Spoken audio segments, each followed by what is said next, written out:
Good morning students, welcome back. So हमने एक chapter तो आपका कंप्लीट कर लिया which was a chapter number 4 heat.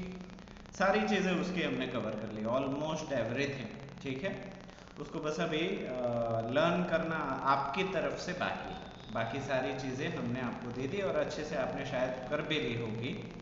So today we are going to start our new chapter which is a chapter number 5, acids, bases and salts। क्या है acid, क्या है बेसिस और सॉल्ट क्या है, ये सारी चीज़ हम इसी चैप्टर में सीखना शुरू करेंगे। So without wasting any time directly हम चैप्टर के शुरुआत में चलते हैं। ठीक है, acids, base and salts. Do you remember, क्या आपको याद है? क्या याद है? Food items have different tastes. जितना भी खाना आपने देखा है उन सभी के टेस्ट अलग अलग होते हैं। ठीक है, कुछ खट्टे होते हैं, कुछ मीठे होते हैं, कुछ खारे होते हैं।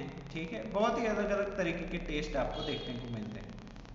Soaps are slippery to touch. साबुन जो होता है वो काफ़ी फिसलन भरा होता है, वो हाथ में टिकता नहीं। Certain chemicals are dangerous and should be handled with care. ऐसे भी कुछ केमिकल्स होते हैं जो बहुत ही खतरनाक होते हैं और उनको बहुत ही ध्यान से पकड़ना पड़ता है या बहुत ही ध्यान से उसको हैंडल करना पड़ता है। तो ये चीज़ें तो हमें पता है या याद है। इन दिस लेसन, तो इस चैप्टर में हम कौन सी चीज़ें सीखेंगे? सो नेचर ऑफ सब्सटेंसेस, किसी भी चीज़ का, पदार्थ का स्वभाव क्या है वो हम सीखेंगे।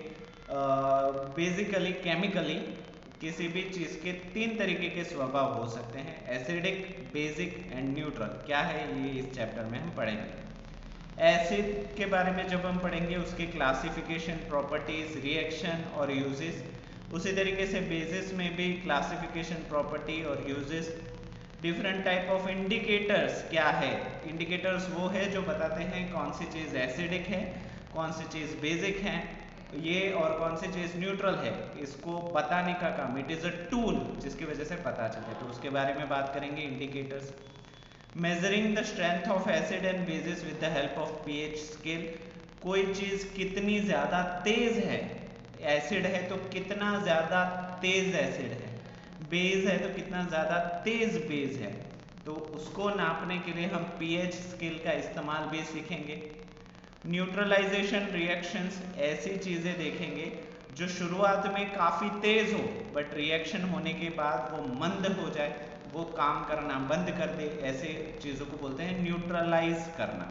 ठीक है, जैसे कि बहुत ही खट्टा पानी हो तो आप उसको न्यूट्रलाइज कैसे करते हो? आप उसमें बहुत सारा पानी डाल देते हो, पानी को मिक्स कर देते हो जैसे कि खटास कम हो जाए। ठीक है, सब्जी में नमक ज़्यादा हो जाए तो आपकी मम्मी ने देखा होगा कि आप वो आटे का गूंदा होता है वो नमक सब्जी के अंदर डाल देती है, तो आटा नमक को सोख लेता है, तो सब्जी फिर से नॉर्मल टेस्ट में आ जाती है। तो वो क्या कर रहे हैं? न्यूट्रलाइज कर रहे हैं। न्यूट्रलाइज मतलब उसकी असर को ख़त्म कर रहे हैं। Salts and types of salts, नमक और अलग अलग किस्म के नमक, इसको भी हम इस चैप्टर में देखेंगे। तो इतनी सारी चीज़ें जब ये चैप्टर ख़त्म होगा आपको ध्यान में रह जाएगी या आपको आ जाएगी। ठीक है, सो चलिए आगे बढ़ते हैं।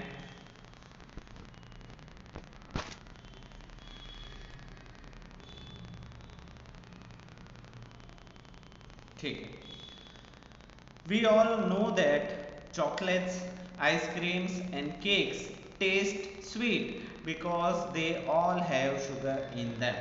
हमें पता है क्या कि चॉकलेट है, आइसक्रीम है, केक है, ये सब इसलिए मीठे लगते हैं क्योंकि उसके अंदर शुगर होता है।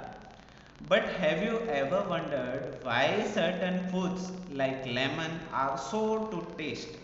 बट क्या आपको ये पता है कि कुछ फल जैसे कि लेमन, नींबू, बहुत ही टेस्ट में खट्टे होते हैं। तो जैसे मीठा होने के पीछे शुगर जिम्मेदार है, तो खट्टा होने के पीछे कौन जिम्मेदार है? ठीक है, सोर का मतलब होता है खट्टा। Lemon juice contains an acid citric acid, अच्छा सॉरी, जो भी लेमन जूस होता है, नींबू पानी होता है या फिर संतरे का जूस होता है, उसके अंदर साइट्रिक एसिड होता है। कौन सा acid? Citric acid. and a vinegar added to food make it sour actually another acid, acetic acid। और बहुत सारे खाने में खटास लाने के लिए जो चीज़ ऐड की जाती है, जैसे कि आप चाइनीज़ खाने जाते हो तो चाइनीज़ में बाजू में आपको कुकुम्बर काट के देते हैं और वो आप खाते हो ना तो खट्टा टेस्ट करता है और आपको पसंद भी काफ़ी आता है। तो वो एक एसिड डाला हुआ होता है जिसको हम बोलते हैं एसिटिक एसिड।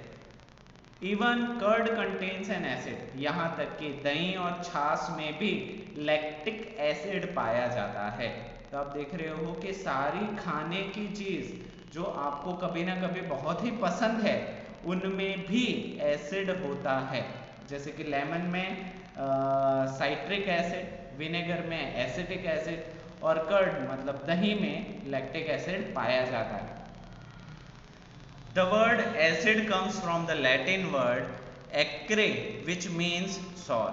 तो ये जो acid शब्द है वो एक्चुअली कहाँ से आया है? लैटिन से आया है, जिसका मतलब होता है acre। लैटिन में इसका नाम था acre which means sour, जिसका मतलब होता है खट्टा, उसी से ये वर्ड आया है acid। तो इसको एसरे बोलो या एक्रे बोलो दोनों सही है, ठीक है। तो इसी से वर्ड आया है ACERE एक्रे या एसरे से ACID acid, contains are acidic substances. तो ऐसी चीजें जिसमें एसिड होता है उनको हम एसिडिक सब्सटेंस बोलते हैं। Baking soda, as you all know, is used along with the flour, sugar and other ingredients to bake cakes and biscuits। अभी आपने बेकिंग सोडा के बारे में भी सुना होगा, जिस आप खमन ढोकला बनाते हो, बाद में हांडवा बनाते हो, सारी चीज़ें जो फूलती हैं उसमें आप बेकिंग सोडा, खाने के सोडे का इस्तेमाल करते हो, है कि नहीं? केक में बनाने के लिए, बिस्किट बनाने में लिए, सारी चीज़ों को हवा वाली फूली हुई बनाने के लिए बेकिंग सोडा का इस्तेमाल होता है। उसको आटे के साथ भी इस्तेमाल करते हैं, शुगर के साथ भी इस्तेमाल करते हैं, यहाँ तक कि खमन ढोकले में भी ये सारी चीज़ें इस्तेमाल होती हैं। Now what happens if you use excess of baking soda? अभी क्या होगा अगर आप ज़रूरत से ज़्यादा बेकिंग सोडा इस्तेमाल करते हो चीज़ों को बनाने के लिए? Once baked, the cake or biscuit smells good, but they have a slightly bitter taste।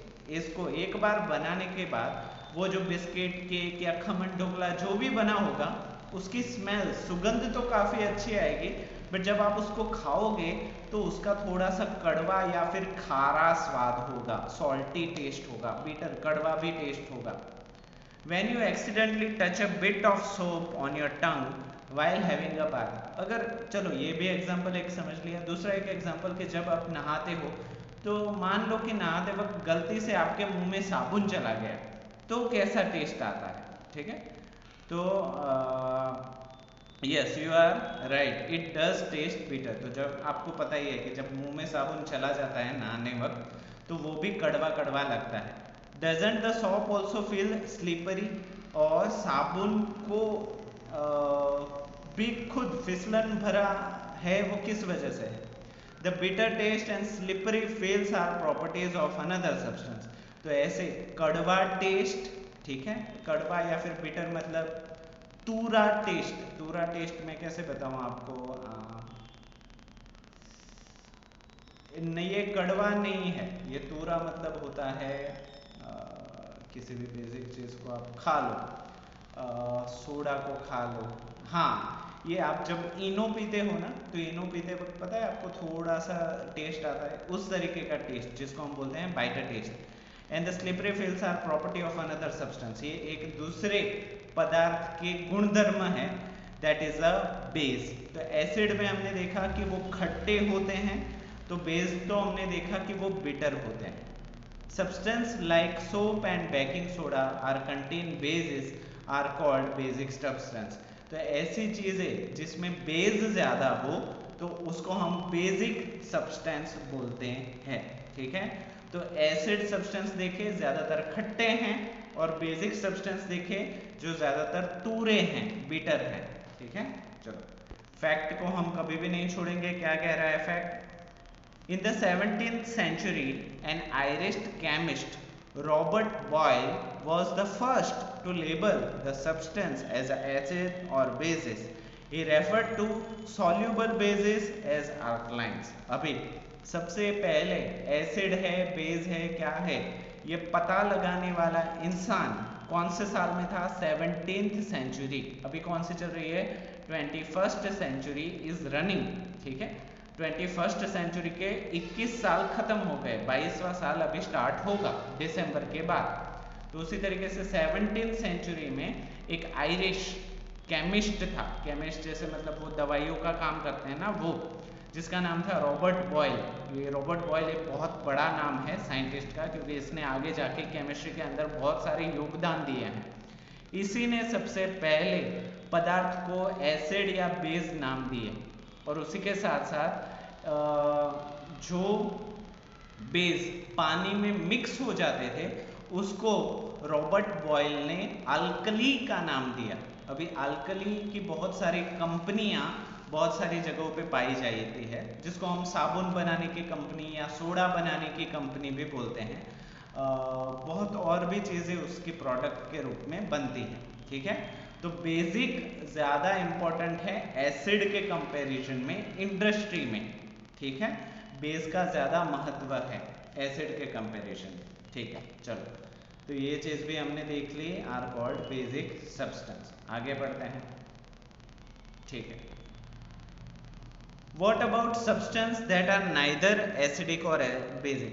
तो आप पूछोगे सर हमने एसिड की बात कर ली, बेस की बात कर ली, हमें पता भी चल गया कि एसिड होते हैं खट्टे, बेस होते हैं बीटर।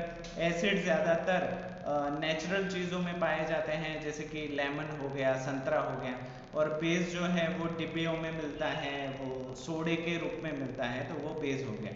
बट सर उन चीज़ों का क्या जो एसिडिक भी नहीं है और बेसिक भी नहीं है?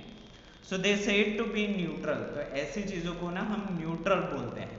Pure water is one such example. शुद्ध पानी, निस्यंदित पानी, डिस्टिल्ड वाटर, ये इसका एक एग्जाम्पल है। Thus we observe that, इसी वजह से हम ये चीज़ ऑब्जर्व करते हैं कि substance can be classified as acidic, basic and neutral. तो हमने देखा कि किसी भी पदार्थ को 3 कैटेगरी में हम बांट सकते हैं, एसिडिक, बेसिक और न्यूट्रल, ठीक है। We shall study more about acidic and basic substance along with their properties and uses in this lesson. ये यहाँ पे ख़त्म नहीं होगा, इसी चैप्टर में हम आगे एसिड और बेस की और भी कई ज़्यादा प्रॉपर्टीज़ है, उसके बारे में हम इसी चैप्टर में आगे पढ़ेंगे, ठीक है। तो आज के लिए मैं इतना ही रखता हूँ, क्योंकि मैं नहीं चाहता कि आप शुरुआत में ही बहुत ज़्यादा डर जाओ, ठीक है। तो यहाँ तक ही रखते हैं।